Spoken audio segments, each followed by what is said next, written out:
खुश रहो बई सारे।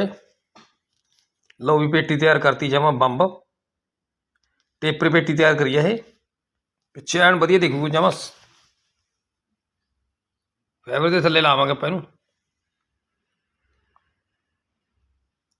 आ देखो आवाज भी बहुत सोहनी बनती है। लुक देखो कितनी घैंट बनी है।